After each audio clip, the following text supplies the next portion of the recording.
पुण्यामध्ये पावसाळ्यात डासांची उत्पत्ती वाढू नये यासाठी महापालिकेच्या कीटक प्रतिबंधक विभागाने तपासणी मोहीम तीव्र केली आहे। शहरातील विविध ठिकाणी डासांची उत्पत्ती स्थळे आढळल्यानंतर संबंधितांवर दंडाची कारवाई केली आहे। आतापर्यंत 3,35,000 रुपयांहून अधिकचा दंड वसूल केलाय।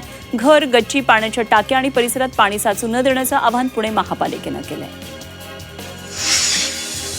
पुण्यामध्ये आरटीओने HSRP नंबर प्लेट नसलेल्या वाहनावर कारवाई केली आहे। जुलै महिन्यामध्ये आरटीओने HSRP नंबर प्लेट नसलेल्या 1,277 वाहनांवर कारवाई केली आणि प्रत्येकी 1,000चा दंड ठोठावला। दरम्यान पुणे विभागात अद्याप 13 लाखांहून अधिक वाहनांवर HSRP नंबर प्लेट बसवणं हे बाकी आहे। हडपसर ते पुरंदर विमानतळादरम्यान सुमारे 10 किलोमीटर दुहेरी बोगदा प्रस्तावित आहे। दिवे घाटाखालून जाणाऱ्या या बोगद्यामध्ये मेट्रो आणि वाहनांसाठी स्वतंत्र मार्ग असतील। प्रकल्पाचा आराखडा महामेट्रो तयार करणार आहे, मात्र अंमलबजावणी कोण करणार याबाबत अजूनही स्पष्टता नाही। पुणे महापालिका नव्यानं समाविष्ट 34 गावांमध्ये आधुनिक गोशाळा आणि पशुवैद्यकीय रुग्णालय उभारणार आहे। यासाठी गायरान आणि शासकीय जमिनींचं सर्वेक्षण केलं जाणार आहे। जनावरांना मोफत उपचार, लसीकरण, औषधं, चारा आणि पाण्याची सुविधा मिळणार आहे।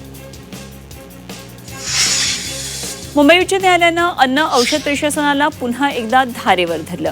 पुण्यातल्या एका मिठाईच्या दुकानानं अन्न सुरक्षा नियमांची 98% पूर्तता करूनही त्यांच्या परवान्याचं निलंबन रद्द न केल्याबद्दल FDAला धारेवर धरलं। याचिकाकर्त्यांना 5 लाख रुपयांची नुकसान भरपाई देण्याचे आदेश न्यायालयानं FDAला दिले।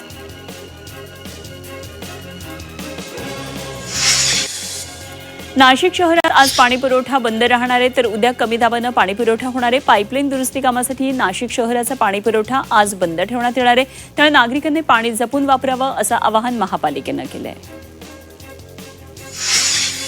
नाशिकच्या पेठ तालुक्यातल्या जिल्हा परिषद शाळेच्या भिंतींना भूकंपामुळे तडे गेलेत। आधीच या शाळेचे वर्गखोल्यांची अत्यंत दयनीय अवस्था आहे, त्यात भूकंपाचे धक्के, त्यामुळे वर्गखोल्यांना तडे गेलेत। शाळेतल्या 267 विद्यार्थ्यांचा जीव त्यामुळे टांगणीला आलेला आहे। शाळेच्या इमारतीला ठिकठिकाणी तडे गेलेत। वर्गखोल्यांची अवस्था चिंताजनक झाली आहे। मालेगावच्या महेश कोऑपरेटिव्ह बँकेमध्ये ठेवीदारांची सुमारे 6 कोटी रुपयांची फसवणूक झाल्याचा आरोप आहे। कारवाईच्या मागणीसाठी ठेवीदारांनी अपर जिल्हाधिकारी कार्यालयाजवळ धरणं आंदोलन केलं। 20 ऑगस्टला रास्ता रोको करण्याचा इशारा देण्यात आला आहे।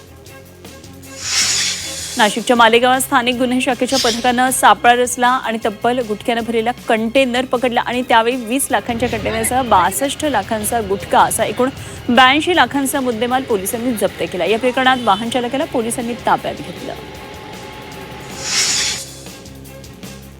छत्रपती संभाजीनगरमध्ये 17 दिवसांपासून पावसानं दडी मारली आहे। पिकांना गरज असताना पावसानं पाठ फिरवली आहे, त्यामुळे शेतकरी आता चिंतेत आहेत। हवामान विभागानं छत्रपती संभाजीनगर जिल्हा वगळता इतर जिल्ह्यात या आठवड्यात तुरळक पावसाचा अंदाज वर्तवला आहे। जायकवाडी धरणाचा पाणीसाठा अवघ्या 24 दिवसात 32 वरून 93% पोहोचलाय। मात्र धरणात मोठ्या प्रमाणात गाळ साचल्यानं प्रत्यक्ष उपलब्ध पाणीसाठ्यावर परिणाम होण्याची शक्यता आहे। त्यामुळे 100% साठा झाल्यानंतरही गाळाचा विचार करून पाणी नियोजन करण्याची मागणी होतीये। छत्रपती संभाजीनगर मनपातल्या 115 पैकी 25 नगरसेवकांविरोधात 3 अपत्य, अतिक्रमण आणि अनधिकृत बांधकामं आदी कारणांवरून अपात्रतेच्या तक्रारी दाखल आहेत। या प्रकरणात मनपा आयुक्त यांच्यासमोर सुनावणीला सुरुवात झाली आहे। यावेळी 8 जणांनी आरोपांवर म्हणणं मांडण्यासाठी पुढच्या तारखा देण्याची विनंती केली आहे। छत्रपती संभाजीनगर जिल्हा परिषदेला जिल्हा नियोजन समितीकडून मिळणाऱ्या 214 कोटींच्या नियोजनासाठी विशेष सर्वसाधारण सभेचं आयोजन करण्यात येणार आहे। राज्याच्या नियोजन विभागाच्या निर्देशाप्रमाणे जिल्हाधिकाऱ्यांनी जिल्हा परिषद आणि DPCला नियोजन सादर करण्याच्या सूचना केल्या। छत्रपती संभाजीनगरमध्ये 3000 BLO 26 लाख मतदारांपर्यंत पोहोचले, तर 6 लाख मतदारांची नावं यादीतून वगळण्यात येणार आहेत। यामध्ये स्थलांतरित मतं, दुबार नावं, गैरहजर, पत्ता अपूर्ण असलेल्या मतदारांचा समावेश आहे।